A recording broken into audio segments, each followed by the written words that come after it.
Isa na namang proud parent moment ang ibinahagi ni Jong Hilario at partner niyang si Maya Azores. Pero this time, hindi tungkol kay Jong na nakikita natin lagi sa TV o sa politics, kundi tungkol sa kanilang anak na si Sarina Hilario.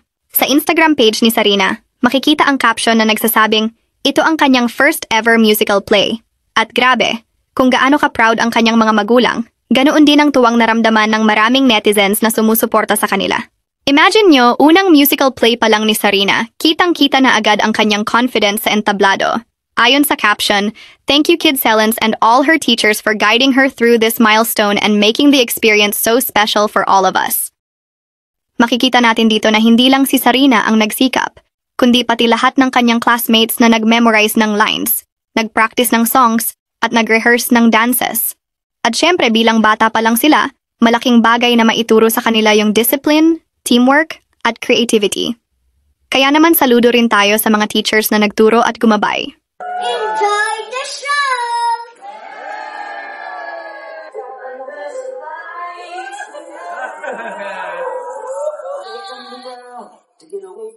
Oh, come on, Brand. You can't stay grumpy forever.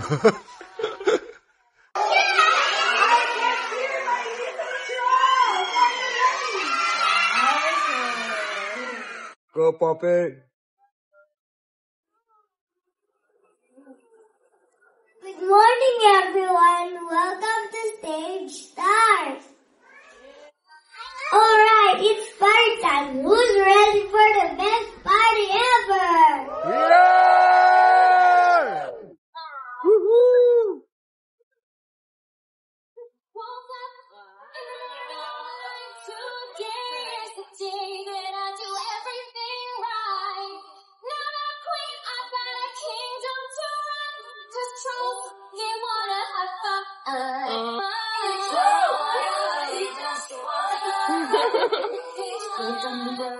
To get away from the world till I have my life changed by a beautiful girl.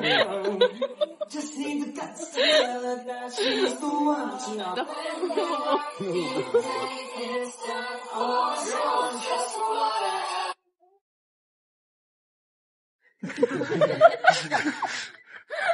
Oh, come on, Brand. You can't stay grumpy forever.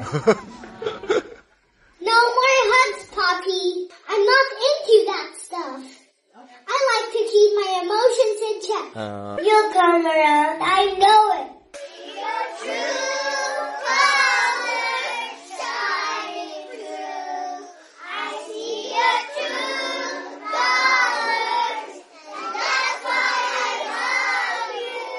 Like the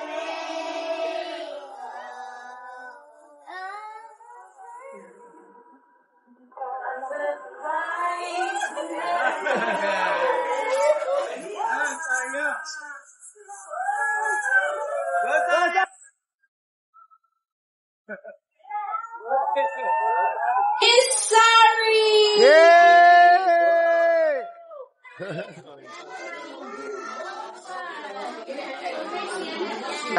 Tari, smile.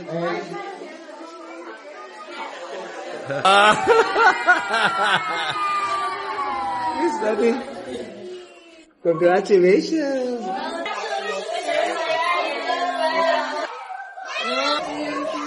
Kung kilala natin si Jong Hilario bilang sample king at isang all-around entertainer, ibang-iba naman ang saya na dala sa kanya ng pagiging ama.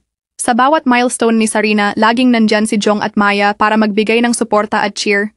At dito sa musical play na ito, makikita natin kung paano niya pinapahalagahan ang mga simpleng tagumpay ng kanyang anak.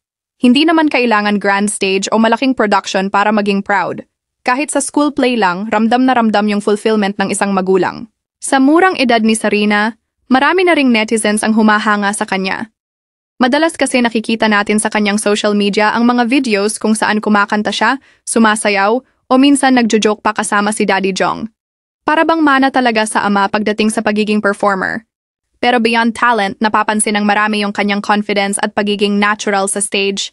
Hindi siya nahihiya, hindi siya kinakabahan, bagkus nag-e-enjoy siya habang umaarte, kumakanta, at nakikisama sa kanyang mga classmates. At yun ang pinaka-importante, yung genuine joy na nakikita natin sa kanya. Mga bes, ang kwento ni Sarina ay paalala para sa lahat ng magulang. na bawat maliit na achievement ng ating mga anak ay malaking bagay para sa kanila. Yung simpleng paglahok sa isang school play, malaking hakbang na yan sa kanilang growth. Bilang magulang, mahalaga na suportahan natin sila sa kanilang mga interes at hilig, mapa-arts man, sports o academics. Hindi lang dahil ba kayo ng maging future career nila, kundi dahil ito yung bumubuo ng kanilang confidence at self-esteem habang lumalaki. Makikita rin natin na sa likod ng tagumpay ni Sarina, nandoon ang buong suporta ng kanyang pamilya. Hindi lang si Jong bilang proud dad, kundi pati si Maya na lagi ring nandyan. Ang ganitong klase ng parenting, Bes, yung laging present at encouraging, yun ang nagbibigay ng matibay na pundasyon sa mga bata para mag-shine sa kanilang sariling paraan. Kaya naman mga Bes, habang pinapanood natin ang journey ni Sarina Hilario, hindi lang ito simpleng kwento ng isang bata sa kanyang unang musical play. Isa itong paalala na bawat bata ay may sariling oras para magningning, at bilang magulang o kapamilya, trabaho nating suportahan at ipagdiwang ang bawat hakbang na iyon. Congratulations kay Sarina sa kanyang unang musical play at saludo tayo kina Jong at Maya sa pagpapalaki ng isang masayahin, confident at talented na bata.